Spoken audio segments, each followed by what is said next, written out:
Hey everybody, welcome to Game Audio Hour number 108. Is our weekly podcast. We discuss all things game audio and why Kyle disappeared for a month. From creative ideas to latest techniques, project experiences, audio secrets, you'll find in-depth coverage and opinions related to game audio and all that other stuff. So hey Vince, what's going on? Oh man, a whole lot of fun stuff. I mean, it's been a while since we were last on, what with Independence Day last week. So had a little bit of vacation time. Can relax a bit. I hope you had some time to relax as well. Absolutely. I had more time than I needed. Yeah, I just ended up super busy. And then I think I was at Disneyland for one show with like a mini vacation we went on. We stayed at the Grand Californian and went to Disneyland for 3 days. That Oh, was nice. I never swim, right? Because even when I was a kid, I had like acne, and so I wouldn't swim because I didn't want to take my shirt off. And now I'm just fat, so I don't swim no matter what. And so my wife said at the Grand Californian, she says, "Come on, none of these people know you. Go swimming." And I thought, all right. To prepare, I got myself some really awesome shorts and like one of those diving shirts, just to kind of cover up the really important stuff. And Okay. went into the sauna and chilled out. And I wasn't there 10 minutes before a couple people got in there like 3 times my size. And one of those life moments where you go, what the hell have I been doing? So now ever since being there, I kid you not, I get these little flashes of, I want to go swimming because I just had a blast. That was just the sauna. Then after those other people showed up, I got all brave and jumped in the pool and just floated around my back. And I was like, man, I miss swimming. Great exercise. Yeah. Great fun thing to do. The only time I go swimming, it's not like I don't go swimming. When we go up to Canada, up to the cabin up there, we go swimming, obviously, in the lake. But we're in a private, secluded area. There's nobody on our side of the bay. It's all swim there. But anyway, I'm just jonesing for swimming. That's awesome. Yeah, you ever have anything that you're afraid to do that you kind of don't do that you probably should do that nobody really cares if you do? No, pretty much. I'm fearless. I do everything. Well, actually, I got to admit, it was only recently that I learned how to swim. Like really just in the last few years have I figured out, okay, this is how I float and this is how I, just sort of doggy paddle around. It was a very recent thing.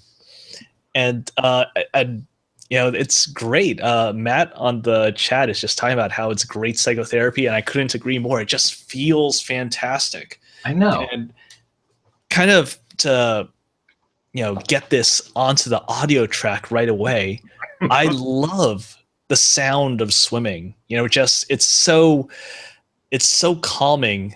What is, essentially this big old low pass filter as you just sort of dive right in. You get this big rush, this big transition, and then it's utterly calm as you float there and with your head down or your head looking up and your ears are just under the surface in the water, and it just feels like everything is miles away.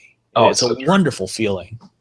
So true. And that's exactly what I did when I got in the pool. I jumped in, did a couple of laps, and I was like, hey, I'm less winded than I thought I would be. So I was kind of happy about that, but I've been working out, trying to get myself back in shape. So I got a trainer. Yeah, I'm only on week 6. So, let's see how this turns out.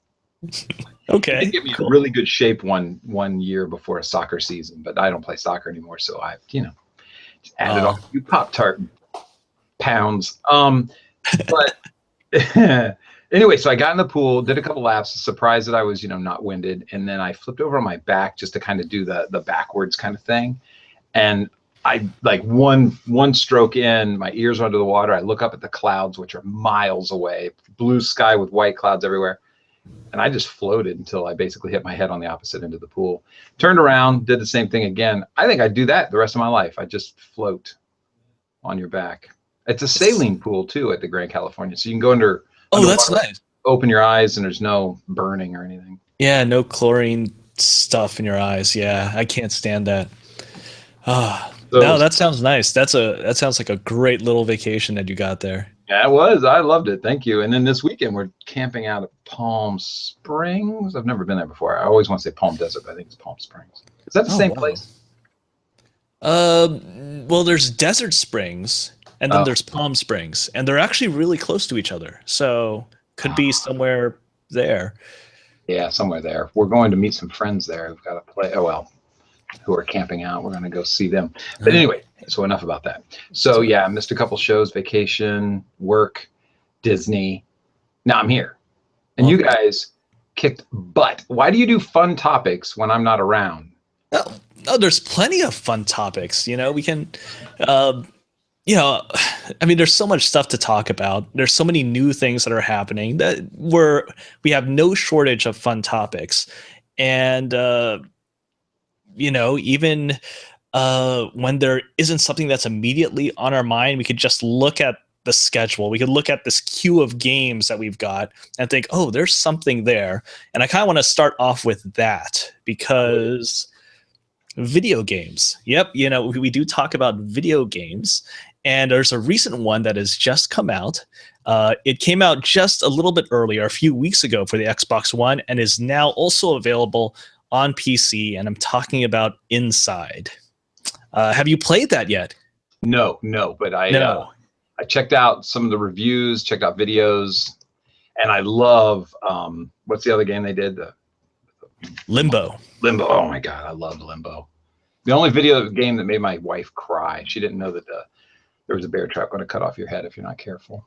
Yeah, those games are pretty freaky, pretty scary, and it's amazing how well that they convey that particular world. Not just that feel, not just, oh, it's kind of a horror game, but it's a really striking and detailed and nuanced world that has wonderful art as well as wonderful audio. So there have actually been a lot of guys before I started playing that were on my Facebook feed saying, you have to play this game, especially audio designers, especially music composers. Like one of my friends, Brian, he's a Sony guy, he's a Double Fine guy, and he was like, oh man, you got to play this. One of my friends, sound designer at Riot, he's like, oh my God, you got to play this game. It is really, really cool. And it has wonderful sound design. But besides the sound design, there's a whole lot of stuff that's happening underneath the surface in order to make that audio experience that much more seamless. And I was really glad to see that one of the best talks that I went to at this year's GDC was actually a talk by Martin Stig Anderson, who was the audio director over at Play Dead, talking about Inside's audio. And the name of the talk was called Inside, a Game That Listens. And the whole point of the talk was, hey, this game is aware of all these things that are happening in the audio, things that are happening musically, things that are happening in terms of the rhythm that's baked in there. And that creates all sorts of ways to structure how they time respawns after you die, or when and where to actually set up the puzzle so that the audio experience is that much more seamless for you as a player. There was a really wonderful bit in there that was just a small bit in the talk, but I thought that it was really amazing. It was talking about how they actually structured some of the music so that the music actually more properly reflects the player's realization of the puzzle and the answer to that puzzle, even before your player avatar actually escapes the puzzle. And that was just, I don't know, it was just a little bit in there. I don't know if anyone in the audience really thought a huge amount of it, but I remember when I first listened to that I thought, wow, that is awesome. I've always loved that about audio because, when it comes to audio and movies and music especially, often you'll have the screen. It conveys, oh, this is what's going on in the world. The actors say a particular thing, and often you'll have music and audio that can be at an odd angle to it, or sort of shedding light on the real truth behind the situations, showing that, oh, all this stuff is really kind of fantastical or sarcastic, or it's really kind of a ruse. and it could be more than that. And I thought it was really cool that there are parts inside where, oh, this audio cue, this little music layer, it actually turns on not when you actually properly execute it physically, but your own mental model of the puzzle that's presented in the game is complete. And then the music kicks in even before you've done it. It's just, it's an amazing feeling when that happens. So how do they time that? How do they time it? It's a combination of things. It's structuring the audio and music really well. It's structuring the puzzle so that it's actually kind of modular, so that, once your realization of how the puzzle works is there, then you can execute it on it multiple times over the duration of the puzzle. And then, so once it first happens, then the puzzle knows that you're totally on your way to completing this puzzle. And then as you're completing it, it feels like a victory through the puzzle even before you finished it. That's fantastic. So what an amazing piece of math right there, if you think about it. Yeah. And it's a hint that you're it's a hot and cold kind of hint that you're not doing well with the puzzle if the music changes, I imagine. Yeah, there's actually a couple of places where that happens. It took me a while to realize that, once I figure out a puzzle early, then other things happen either in the world or in the audio that signal, that's, I am actually getting it, as opposed to I'm just going to be set to fail it right away. Mm-hmm. It's pretty cool. It might even convert an old grumpy, I hate puzzles kind of guy like me, because I do not like puzzles. Be it a wood block puzzle or Rubik's Cube, putting a cake of eyeballs together in, what was that game? It was Seventh Guest. I just because I always fail them, and they take a whole lot of time, and I feel like I'm wasting my game experience by spending any time in a puzzle. But if I had something that was giving me hints that I'm headed the right way, and something different like you're talking about here from inside, like a Rubik's Cube gives you hints you're headed the right way, but you're not really, because just because you get one side to be completely white doesn't mean that you're doing something right. It just means that you got that side white. The other 5 sides are still a mess, and so there's no real truth to the hints that you get from puzzles ordinarily. But this would be nice, and maybe it makes me appear as kind of an ignorant guy. It's just that, and I wouldn't deny that, but I don't like puzzles. But if you told me that there was an accurate metric that's guiding me through some sort of hint towards success, then I would spend more time doing it. Well, all the puzzles are so well designed. They're very clean. They're very communicative also. So you never think, I don't know why I'm failing. It's actually very clear why you're failing any of these puzzles. It's always talking back to you and trying to, for as punishing as the game is, because you do die a lot. It doesn't want you to die. It wants to keep on pushing you forward, because you can do it. The end is in sight, and it's not lying to you when it says that. It's the solution is right there, and we're going to try to help you. Oh, go ahead. Sorry, I interrupted. Yeah, no, I think it's actually really good. I mean, there's so many different types of puzzles that you have in video games. You have puzzles that are extremely abstract. When you're playing a game like The Witness, which is another one of these indie darlings that came out just this year, good old Jonathan Blow, who previously made Braid, they're interesting puzzles, but the amount of communication that's happening in there and the quality of that communication is not quite on the level of something like Limbo. Now, Inside. Now, to its credit, Inside has significantly less gameplay. It just is a much shorter game than a game like Witness. And the guys at Playdead have been working on Inside, which is about, I don't know, a 5-6 hour game experience for about 6 years. They've really tried to craft that thing as what's great about that? Good. Oh, sorry, Vince. From a design standpoint, what's great about that is they front loaded a design idea. Now they can apply that design, the things that they learned from this, to other games and really future proof the success of the company by continuing to put out games that reap the rewards of all that time they spent for just a 5-6 hour game. Yeah. Enough companies don't do that. They'll just pump a game out, and it's, although it may be fun, it's it doesn't really do anything. It doesn't investigate, or it doesn't. I'm totally, you know me, I'm always complaining about how the industry isn't really trying to move forward in some ways, and that's an example of where it is. It costs you money, costs you man hours, but to spend that kind of time on a 5 to 6 hour game is going to give you answers that then you can use and develop upon as you move forward in your games. I think it's super important.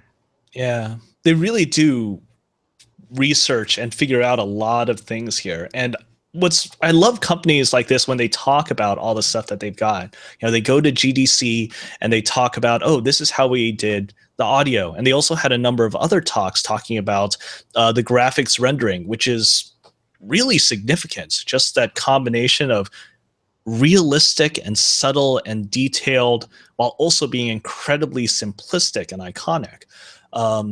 There was actually another talk that came earlier during one of the Audio Engineering Society meetings. And that was talking actually all about the audio animation system. And that talk is not available. I'm going to link the PDF of the slides and talk about all the stuff that they're doing when it comes to audio for the animation system and all the stuff going on with animation states. And instead of dealing with events, they've got this whole matrix lookup for dealing with transitions between different events. It's just such wonderful information out there. If you're a guy who, as a sound designer, you've only really been thinking about just what the end product is or just what the end audio assets are, and you look at a game like Inside and think, wow, that's some really fantastic audio, know that it's much more than just the quality of those audio assets, but all the thinking and all the programming and all the planning that goes into it. They spend 6 years planning on this, and planning and producing on this, and there's a lot to show for it. And I think if you're at all interested in what goes on under the surface, you need to check out some of this stuff out. You make a great point. I get the question a lot. What, I'm trying to paraphrase it, but what is the one secret to being a good sound designer? And I tell people, first, don't ask me that question because I'm yet to be a good sound designer. But secondly, the one thing that I tell people to avoid is, or actually to put it in a more positive spin, I tell them to make the sound that they're trying to create, always try to do something special with it. Like even if it's a gun, even if it's a round that's popped out of an M16 and it's hitting the ground, make every bit of that special. And you're saying the same thing with it's not just about that final sound that you're making, because if you had that attitude, you'd say, I need it to sound like a gun. It sounds like a gun. I did what I needed to do. But if you do that, you're one of 1,000 to 2,000, 10,000 people that can make it sound like a gun. That's easy to do. Make it sound like a really cool gun's harder. Make it sound like a unique gun that people are going to be inspired by. That's even harder, but that's, you should be shooting for that with every sound design. I worked on, I demoed, I applied for a job for a game. I want to generify this as much as possible, and if that's not a word, it is now. I applied for a job for a game, and it was a tough time. I had shingles, so my face was all swollen up. You remember when that happened, when I got all messed up? I messed up on my 5.1 mix because I had to deliver it in 5.1. I was trying to do all kinds of special things. The company was fantastic. So kind. They have no idea that I have shingles, And just by default, when I sent them a messed up 5.1, they said, hey, can you fix it and send it back again? Where some companies would just say, nope, you did badly. That's a sign of who you are. We're not going to hire you. So I fixed the 5.1 mix, and I ended up finding out, this is kind of funny, because what I did was, I'm trying to remember, it had to do with mono or stereo files. I had my panning all wrong because I kept using stereo files and I didn't pay attention to the panning. and I wasn't feeling well, which is not commonly a mistake I would make, but I was just, kind of speeding through it, kind of giving it half my brain, half my attention. I kept using stereo files. So when they gave it back and they said, your panning's all wrong in 5.1, I realized, oh crap, I'm using stereo files and trying to point them to specific places. It wasn't working. I could spend a lot of time and convert these to mono, so I did that. And then it still wasn't perfect because some of the stereo files, when I converted them to mono, weren't as glamorous, if you will, as they were when they were in stereo form. And and again, I'm not feeling well. So I handed it in, and I think it sounded pretty good. Cool. The point I'm making is that now, this is where I got to be very careful, and this is completely subjective, so I apologize to anybody who catches on to what I'm talking about. I'm not trying to insult anybody's sensibilities, but I didn't get the job. And the game was announced quite some time ago. And when I watched the trailers, I go, oh my God, I feel that my sound design, even with mistakes, was better than what is being presented in the game. And the reason I felt that way is because I went for uniqueness and they went for ordinary. And there's certain things, I'll just say a gun. Their gun sounds like a gun, where my gun sounded like more than just a gun, And perhaps that's the thing. Perhaps the game company is saying, we really need a certain level of commonality. Don't go fantasy or crazy on every single sound that comes through here. And I don't feel that I did, but maybe they were shooting for a more traditional sound level. You don't know. You just have to turn in what you think is a good idea, and and see if other people agree. And so I felt that my sound design was better than what's actually in the game. So the reason I bring that up is because I think personally, and being on this show and being on the internet, sometimes we may be considered to be, what's the word I'm looking for is, authorities on the subject. This is really just an opinion, because even though I'm telling people to go and do what it is that is beyond what something typically sounds like, you still are going to not get the job. You're still going to be turned down, and you're going to hear it and it's going to sound mundane, and you're going to think, what did I do wrong? For every time that happens, you got to remember a game like Inside, where they're really trying to break the boundaries and do something special with the sound. So don't give up. Just keep doing your thing. Yeah, it really is true. Having, more than just a game, but actually building a relationship, creating something that is beyond yourself, because, as sound designers, as music guys, we can make great stuff, right? But who cares about that? Trying to make something that is somehow beyond you, and working really hard along with other people so that we're pushing each other and dragging other people along and making something that can really truly be called great. That's a nice thing. It's a wonderful thing. And why wouldn't you? Van Gogh didn't whip out his paints just to paint something ordinary. It doesn't make any sense to try to sound ordinary, to me anyway, but I'm preaching and I've already been on the soapbox, and you should take it out from under me. So, well, let's see here. I want to ask you a question though, on switching subjects myself, even though I said take it out from under me. Can I add one? Where is No Man's Land? Right? What's that game called? No Man's something? Oh, No Man's Sky? No Man's Sky. Where is that? Oh, it got pushed back a little bit, but it is actually coming out next month. There was a Twitter status update from last week. They went gold. They just had a nice little picture of, this is what we submitted to Sony, and it's done, and we cannot wait. Well, I know I can't wait. There's another game that's doing some interesting stuff with audio, because not only are they doing things with procedural generation of systems and ecosystems, they're also doing things with procedural generation of vocalizations for animal voice tracks. Hey, if we have this sort of animal, what sort of sound is it going to make? If we have this sort of animal that no one's ever seen before, what sort of sound is that going to make? And there's a whole lot of new technology being made for that too. That's another game that I'm excited for, not just for the game itself, but also for all the audio stuff that's happening.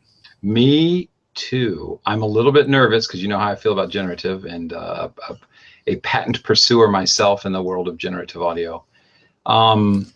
It is something near and dear to my heart, and I have to admit that there's a part of me that is afraid to play the game and be disappointed, but I have to play the game to be fair and say, you know, people are doing the right thing with generative. I have found in our patent pursuit, which Moontech Studios came up with this generative audio design, and it has been successful. But what has happened is that some conditions of the patent have been challenged by Nintendo, by Sony, and we've had to go over the past 5 years and shoot down all of those challenges and say, here's how we're different, here's how we're different, here's how we're different. We've had so much.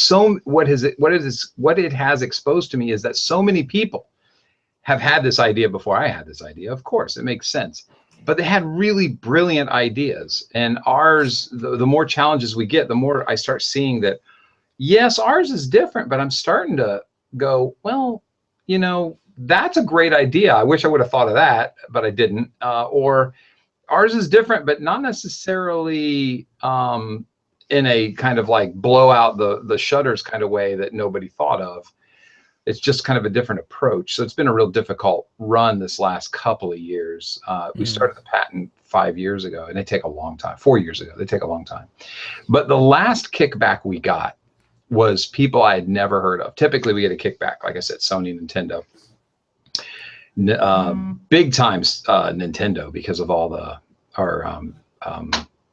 yeah. Who am I thinking of? The Sims and all that stuff. Who has that? Oh, that's EA. EA, Maxis, right? Yeah. That's what I'm thinking of. So big time on that element, because they started doing that stuff with Spore and things. But theirs were all graphic based, not audio based. So it was easy to say, well, we're audio, they're graphics. But the last kickback came from 2 sources that I've never heard of. And I thought, oh my God, here are people I've never heard of who have come up with these great generative ideas. We'll be fine. I still saw how we're different.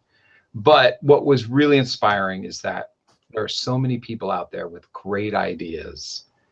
You know, you don't have to be part of some giant company. Like when the Nintendo kickback happens or the EA kickback happens, it's typically the company puts a patent together and their employees are listed on that patent because they're the employees who came up with the idea, but EA owns the whole thing. This wasn't that. These 2 kickbacks weren't even surrounded in a big company. They were just individuals who said, I have an idea. I've got, you know, well, however much it costs to go for a patent, and I'm just going to go for it. I hope to God that these people are making this stuff, because there's great ideas out there. You really get to see what's going on when you look at it. And I would recommend everybody out there, because it's free, to search the patents that are presently, you know, present. What's the word I'm looking for? They're active right now. And just do like game audio or game design or game AI, and just look at what people have come up with for ideas. So, now, of course, you can't patent that stuff, but it goes to show you that the industry is constantly thinking of really amazing things. And if I had to compare it to any other industry that's trying to do really amazing things, I would say like the medical field or something like that. But sometimes we look through life and we go, people aren't trying hard. They're just phoning it in. And they're not. They're really coming up with great ideas. They might not be able to fund them, but anyway, the great ideas out there. Yeah, there are definitely a whole lot of good ideas out there. Although sometimes, being in the games world, you notice all the ideas, not necessarily audio, but just in games in general, where it's obviously a Me Too idea. Oh, hey, it's this game, and then it's this game, which is just that with a little bit of extra filler, or it's this game with another license just sort of slapped on the surface, or it's this game with a little bit of this game. You know, the games industry does have a lot of that. I think likely because of just how lucrative it is. Yeah. And now you do have a lot of people that are going into it, not because they want to push forward, not because they have a passion for it, just because, hey, it's another business venture. Yeah. And, you know, and I say to people who are trying to create a career in the game industry, and many of us have been to this. Vince is in-house, but, you know, Vince was independent at one time as well. you do have to take those games that aren't trying to change the world. But, and you know, that's going to be your bread and butter. It's going to keep you earning money. It's going to keep you honing your skills. But never sell your soul to that. Don't say this is all I'm going to do is stuff that isn't trying to be innovative. Just keep trying, you know, to introduce every time you get a new contract, try to introduce something that you think is innovative, something that is new. And, you know, 9 times out of 10, they're going to say, we don't have the time, or we don't have the money or whatever. And you go, okay, let's just do it your way. You haven't done anything wrong. You're earning a paycheck. You're being creative. You're helping people, as weird as that sounds to hear people say, because, you know, there's a kid in the hospital somewhere who just downloaded your game for free on his iPhone, and it's making him forget that he has cancer. So completely keep doing it. But also every time you get a new contract, try to introduce something. I do it on my first iteration almost every time. I go, here's some crazy stuff. Or if I'm mixing a band, I'll mix the way I'm asked to. I just did this with a Bellhaven thing. I'll mix the way I think they want to hear it based off of the instructions they've given me. And then I'll do one mix also that's just the way I would do it. And right now, the band is sitting on the mix the way I would do it. And it's been a long review process, which means no news is good news. So keep pushing forward with your ideas, you know, even though you have to take the mundane stuff once in a while. Doesn't matter. Mm-hmm. All right, what's next? Oh, wait, before we go on. Hey, thanks, Isotope. Hey, this is Kyle Johnson, Isotope. I know you haven't seen me in a while. I'm extremely handsome, and I've got a voice for radio. Well, wait, a face for radio, a voice for television. I love what you do, and I'm really proud that you guys got a boatload of cash to go do new things. Did you see that today? Oh, wait a minute. Did I? Well, tell me about that. I think they got $75 million invested in them to go do more amazing things. That doesn't happen to everybody. That happens to only people who are doing unbelievably cool things. Wait a minute. Was that? I see 7.5 million in new financing. That's what I see. So let me tell you that I'm not really good at seeing dots. Okay. So it's not. But that's still cool. That's still cool. So 7.5. So Isotope, you make amazing things. It has been proven because that 7.5 that Kyle can't see correctly. Hey, to be fair, I was skimming. Is well earned, well done.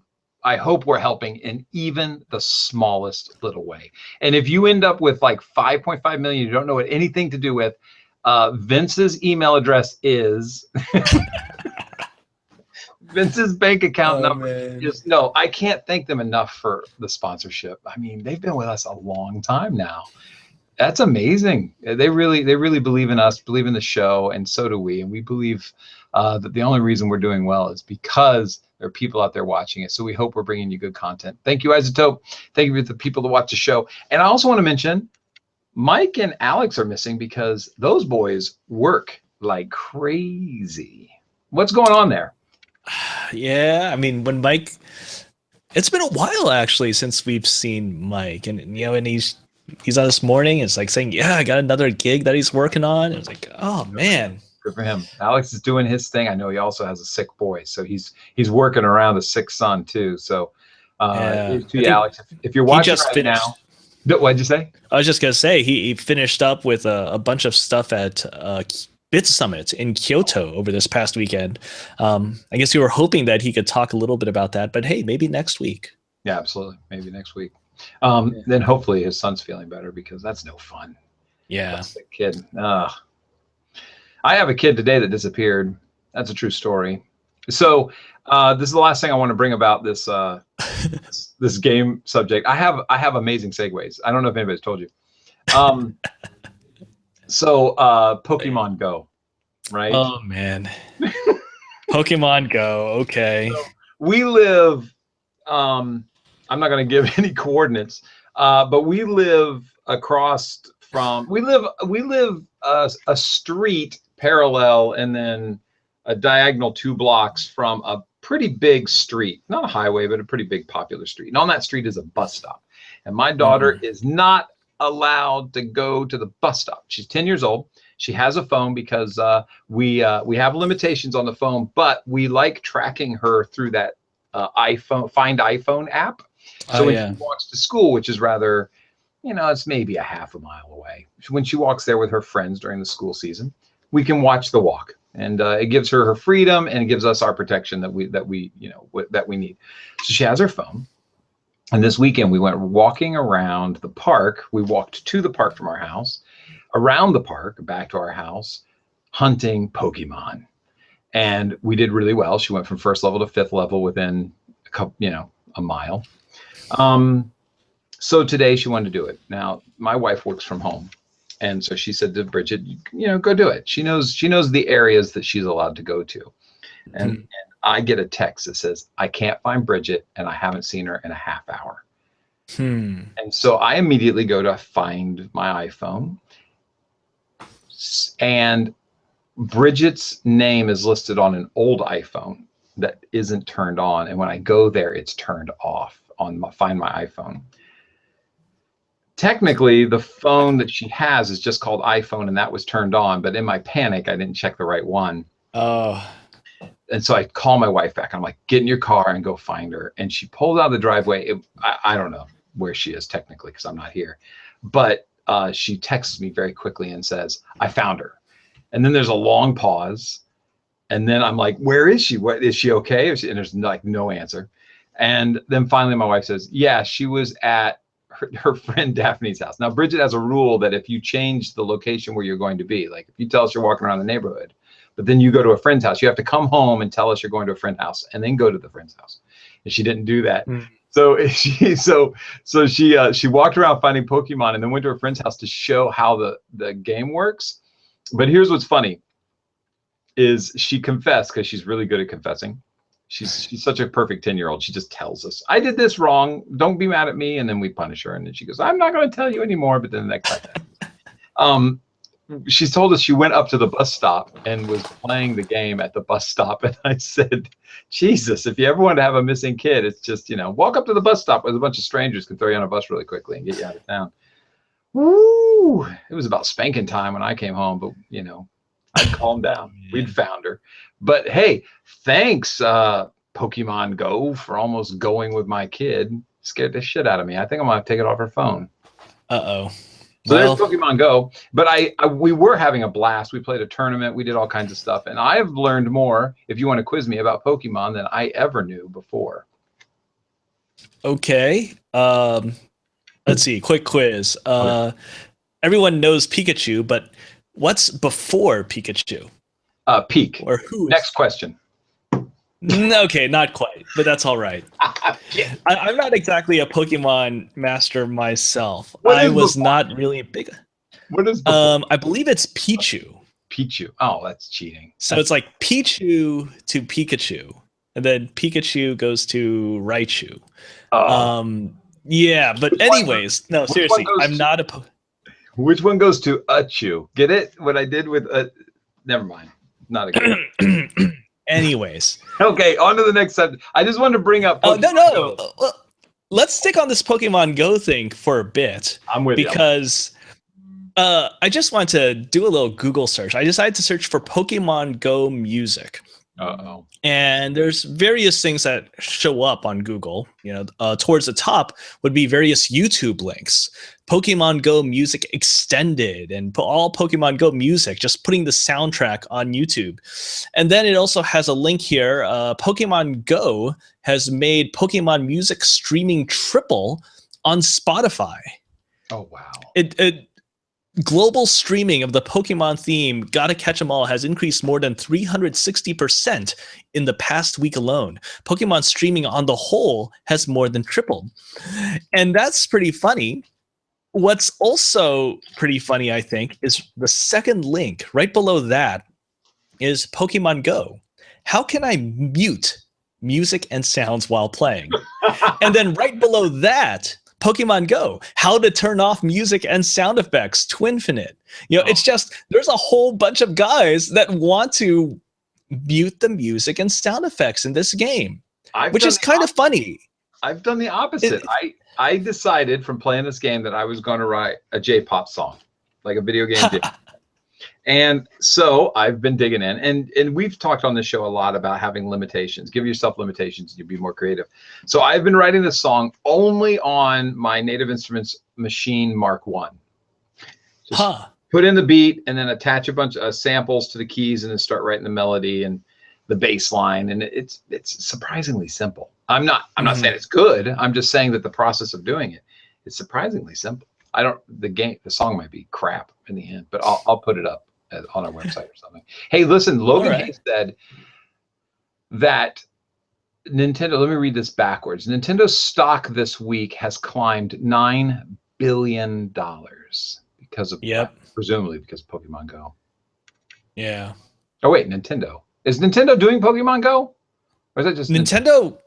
Well, yeah, that's the thing. It's sort of like a co-development and more like a licensing thing, actually, because the primary developer of Pokemon Go is Niantic, which is, over here, it's connected with Google, of course. And they previously made an augmented reality game, or not alternate reality game called Ingress. And Pokemon Go is basically Ingress. It's very, very, very similar to Ingress in terms of the mechanics. Okay, you go to GPS locations, people can sort of establish and farm out different areas and win over spots. But Nintendo is responsible for some of it. They licensed it out. But also this music and sound for the game is Nintendo. So the music composer for Pokemon Go is actually the longtime audio director for the whole Pokemon series, which is Junichi Masuda. And he's very popular as a music composer. It's Pokemon, so it's kind of falls into that category of a Japanese role-playing game, sort of. And Japanese role-playing game soundtracks are very popular among the ardent video game fans. People love listening to that music. And I think it's really funny that now you have Pokemon Go done by the famous composer who's been working on Pokemon ever since the beginning in 1996. Wow. And people are like, okay, what do I want to do with this music? Okay, let's turn it off. So, isn't that oh my God, there's three things I want to talk about. First of all, I owe an apology. When I said I was doing the Native Instruments thing to write a J-pop song and it was super easy, I didn't mean to make it sound like writing J-pop is super easy. I don't think we got that. It's like the mechanics of it. I figured the mechanics of making it, On the machine is super easy. I was really happy because I've complained in the past about working with the machine, but I only like touch it, like this time I'm actually in it and I'm like, this is super easy to work with. Another one is that, oh shoot. I gain one and I lose two. That's what it's like to be old. Well, one I wanted to mention is that we went over to a friend's house as we were walking to the park, and in his driveway was a Pikachu. So my daughter goes, "Oh my God, we got!" Oh wow, really? Yeah, we got to go into his driveway and get the Pikachu. It was on a car, and as we were throwing Pokeballs at it, it took forever to catch it. So try to get the Pokemon off of things like a fence or a car or something, because I have a feeling it doesn't know how to deal with that background graphic. What was funny is we knocked on his door because we're like, hey, you got Pikachus in your driveway. And he's a board game friend of mine. And what does he do? He brings out this box of Pokemon cards. He's a little bit younger than me. Brings out boxes of Pokemon cards and trophies and awards. He was this big time Pokemon card guy. And as he's showing us the box, another Pokemon shows up out of the box, literally hovering. And I thought that has got to be the penultimate Pokemon, right? You pull out the Pokemon cards and a Pokemon appears on top of the box. So my daughter caught the Pokemon, but I said to him, I said, I got into Magic when I was in my 20s, but I don't remember getting into Pokemon. I said, when did you get into this? Because his grandmother made him business cards, Pokemon Champion, and he would give them out. And I said, when did you get into this? And he looked at me all shyly and he goes, college. I couldn't help but laugh. He says, some of us weren't cool in college like you, Kyle. I wasn't cool in college. Give me a break. But I just thought it was pretty funny. So, Sam, if you're watching the show, I totally sold you out. Put you under the bus. Okay. I mean, you just admitted that you played Magic in college. So, it's yeah, that's true. It's 6 of one, half a dozen of the other, I'll take that because it was after college that I played Magic. But after college. I'm going with what you said. Okay. It reminded me of something about D&D as well. for another show. So we had another topic. Should we move into it? Yeah, let's do it. Matt Uhlman said, no. I mean, I'm not even going to say what Matt Uhlman wrote in the chat room. He has faith in me, though. Thanks, Matt. But you have too much faith. Okay, so what do you want to do? How do you want to start this topic? Should we just introduce the topic, or should we secretly move into it? Well, let's just introduce it, because we've been talking about all these cool things that guys have been doing with games, whether it be audio design for games, new game designs. Pokemon Go is a very new type of game, even though it's been this slow buildup of, hey, let's use GPS, let's figure out what we can do with the real world and our game experiences. Hey, this is a new game here. Yeah, we're game guys as well. I mean, yeah, we're primarily audio people. I'm better at writing music than I am at writing, a game design document, or just, diving into Unity and making a game. But well, what about game design? So what would be something cool in the game design world that you would be really excited to work on? Anything that has to do with cool audio effects, like we were talking about with Inside. Ooh, cool audio effects. So, what sort of stuff there? Well, I think, one of my favorite games, audio-wise, was Mushroom Men. Did you ever play that? Mushroom Men? Oh, wait a minute. I'm not sure I played that. Tell me about it. Well, one of our very own game audio people, Matt Pearsall, had a lot to do with that game. And it was, the music would give you hints. Oh, this game. Yes. Yeah. For DS. Okay. It was timed as well. I thought that was brilliant. And there was another one that I can't remember what it was called, but I remember it was this kind of like George Orwellian, running back to our chat room, which is fulsome, man. People are all over the chat room. I love it. And it was based off of, and we've talked about it in the first season, like way back at the beginning. The buildings would lean in on you all menacingly, and it was all music based. So how you walked and where you went, things that you stepped on, all made a difference in the game based on the audio that they produced. Do you remember that game? Metronome. It's called Metronome. Oh, I don't think it ever came out. 2005, I think, is when they presented it at E3. Excuse me. Oh, wow. But I'm not sure. Oh, wait. Is this City of Metronome? That's it. 2005. Wow, I've never actually seen this. Although there are a whole bunch of, when I searched for it, there are a whole bunch of guys saying, wow, that's a creepy looking video game and the best canceled video games ever. It was fantastic. I played it at E3, and it was just, or actually I shouldn't say I played it, I saw the trailer, and I was in 100%. So if we were going to design a video game based off of things that you could do with audio,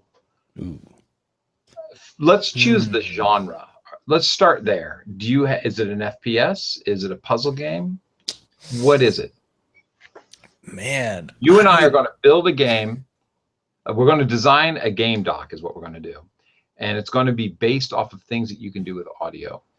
What's the genre? Oh, let's see. One of the things I like about audio is that it can be nuanced. You can have a sound that's loud. You can have it that's quiet. You can have one that is filtered. You have one that has a vibrato to it, that pitch bends up and down.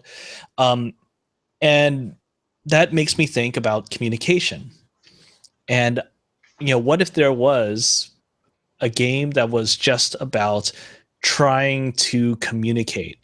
And let's say that actually you were trying to communicate with an alien race. Oh, I'm like something that is, I guess if we wanted to put some sort of narrative context on it, what if it was like an even more complex version of Close Encounters of a Third Kind? And besides that, that riff on the keyboard, do do do do do, but what if it was more than that, and there was like all sorts of interesting code deciphering that you had to figure out, where you would listen to audio and really try to pay attention to the nuance of that audio and try to feed more audio into it and see if you can get more interesting things. Oh, what if it was actually between two alien races?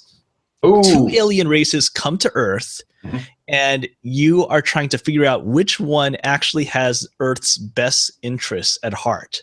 So you're Ooh. trying to decipher what is this sort of abstract tone language that And each one of them is pushing at you. and so let's stop there for a minute. That's the goal, right? But how do we expose that? I have an idea.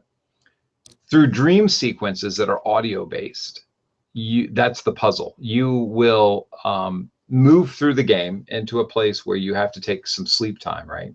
And you will experience, the game will shift into this kind of dream environment of, it's got to be visual, obviously we can't have just a black screen, but there will be sounds that happen early in your exposure to the dreams. Those sounds will be, it's a puzzle, a sound puzzle. It's much harder to solve, but the more you collect as you move through the environment during your wake time will allow you to line up the notes in the puzzle. And if you're able to complete the puzzle, like say you start to line up like 3 or 4 notes, and somehow magically you line up the puzzle, which is 25 notes, you know, good for you for figuring it out right away. But it can't be anything famous. It can't be like, you know, Chopin's Funeral March or anything like that. But you've got to figure out how the puzzle works together. And do we base that puzzle off of theory? The rules of theory? What do we do? Oh, man, it could be. And those are the hints that'll let you know which alien race means well for the planet. Yeah, that'd be interesting. You know, if we are doing music, obviously, we've been living on 12 tone on those 12 semitones that we've got on our scale, but it doesn't necessarily have to be that. Like, what if we had a 15 tone scale or an 18 It has to be. scale? It's an alien race. Why would they use a 12 tone scale? Yeah, why not? Let's subdivide even more. So yeah, 15 tones. That would be interesting. And AKA ADR said deciphering code in the spectrograph. So do we give during the dream state some kind of, I mean, think about the color scheme of a spectrograph and then dreams. You know, you can make it almost kaleidoscopy. That would be cool. That would be trippy. That would be pretty cool. And you would have to find, like, I work in spectrographs every day, and I have this one file that's filled with bird noises, and I think I've used it here on the show. And you can tell clearly what those things look like. A bird looks this particular, it's that classic falcon sound, over a mountainside, like Coors beer commercial. That looks a specific way. So do we fill the spectrograph with these specific, like, oh man, that'd be kind of cool. That'd be kind of cool. For some reason now I've just got Star Trek 4 in my head. The whale, is that the whale one? Yeah, the whale one, exactly, because it's like shooting out this song, and it's someone, I don't know how they realized that, it's because of these whales and they went extinct, so we have to travel back in time to get a whale so that he can respond in kind. I'm thinking about that, which could be a pretty good game. That could be fun. Yeah, but we want to be innovative, like we spoke earlier about. Matt BR says, could it be harmonics or just intonation? Oh my God, that reminds me of something fun today. Sorry, another show. Oh well, I mean, harmonics are fun. Just getting people to sort of recognize, the change in tonal character when you adjust those harmonics. Even harmonics, odd harmonics, non-integer harmonics, and be like, ooh, getting people to sort of embrace those different tonal qualities with that would be really cool. People don't realize how important those harmonics are. Today, I had to take a kick drum that was recorded. Sorry to interject, but I think it's important to mention.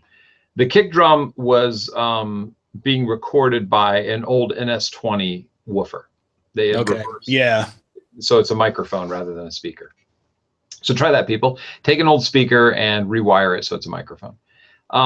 And the sound that was supposed to be produced from that was described as something similar to an 808, but the recording did not capture anything like an 808. So I paralleled a distortion on that track, and I focused on the odd harmonics that were being created from the distortion so that I could get that boom, boom, boom sound to it.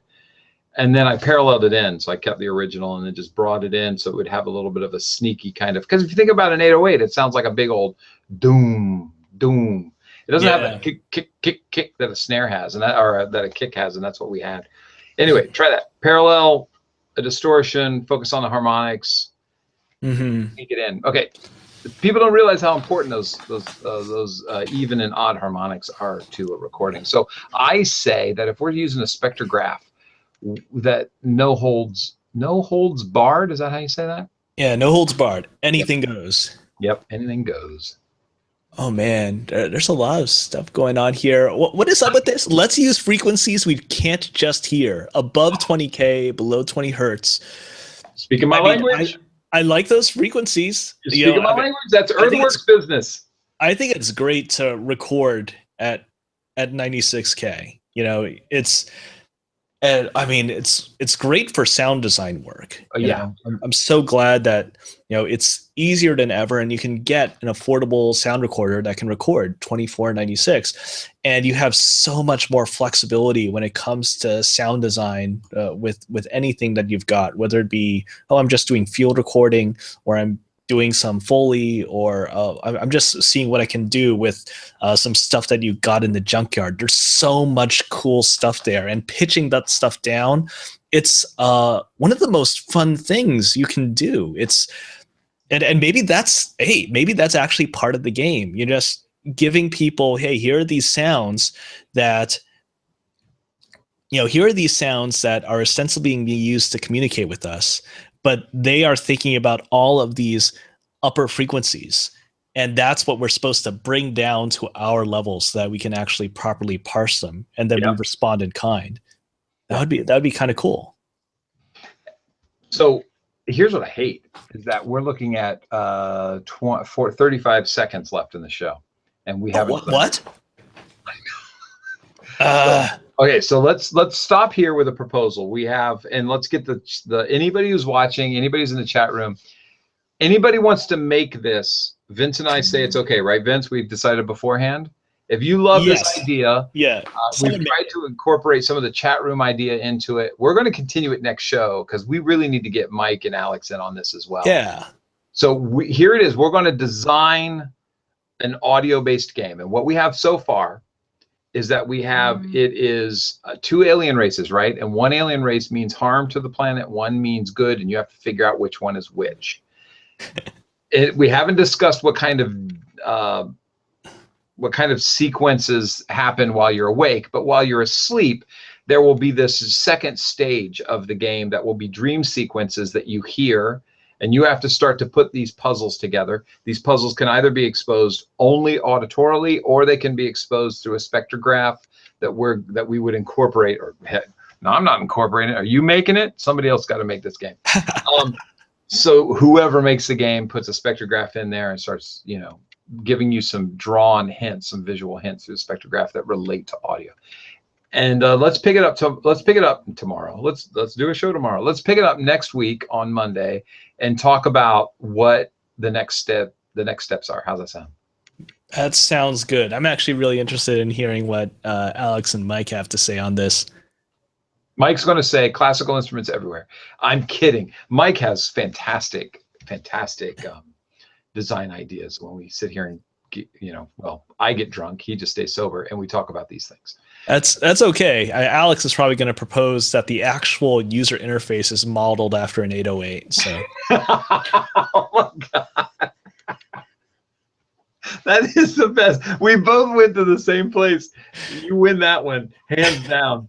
Okay, Alex and Mike, we'll see you next week. Prepare your design ideas. They will be judged by the chat room. And chat room, please do judge us harshly. But while you're doing that, please follow us on Twitter, like us on Facebook. Am I doing this right? Yeah. Yes. Yeah. You follow on Twitter, don't you? Yeah. And also look for us individually, because Vince always posts really, really interesting stuff. So make sure that you're watching people individually, please. And thank you for watching the show. And on that, I'm going to say goodbye till next week. Bye. Bye. Is it stopping? I don't know if it's stopping. I hit stop.